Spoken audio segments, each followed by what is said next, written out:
first thing I did was a dance. And there was a rhythm, and my heartbeat was pulsing. Boop, boop, boop, boop. Why do I dance? I need to move in order to think.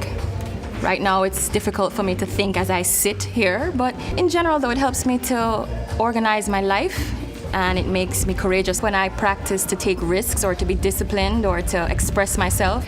Certain forms that I've done, I'm able to connect with people, not only my audience, but also some of the traditional dances I've studied. I feel that I can connect and reach back even through history, through generations, through that culture. It's contemporary dance, but we are infusing it with a lot of traditional Caribbean, Jamaican elements that I believe are sacred movements. Rather than it being one person's vision, which is often very common in a lot of dance companies, there's one person and that's what the company is. And this is very different in that it's multiple visions and multiple ideas that are being seen on the stage. The audience can relate to that because no matter who you are, from what age, what cultural background, there's something in the show that I think can touch each person in a different way.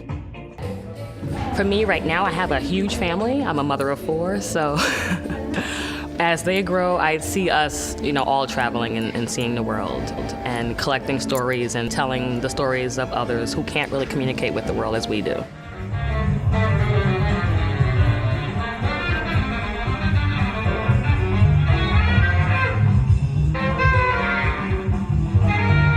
N'jelle and Guy are really strong with working with people's strengths, and when movement doesn't look the same on people, they try and adjust it so that each person looks best doing the movement. Okay, so everybody's generally kind of going directly to their spot, right?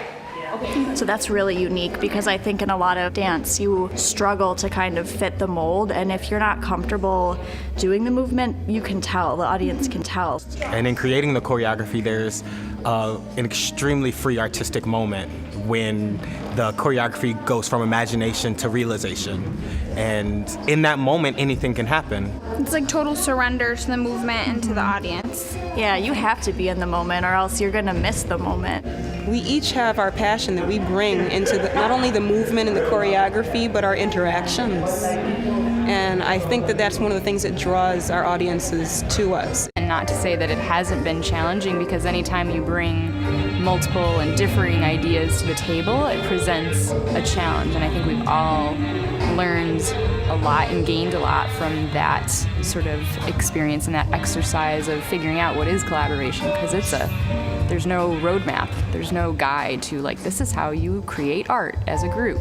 When I'm speaking, I'm limited to using English if that's the only word. But with dance, I can use African, I can use European, I can use any language, any style of dance. I can put them all together. So I'm multilingual in my body and bilingual in my tongue.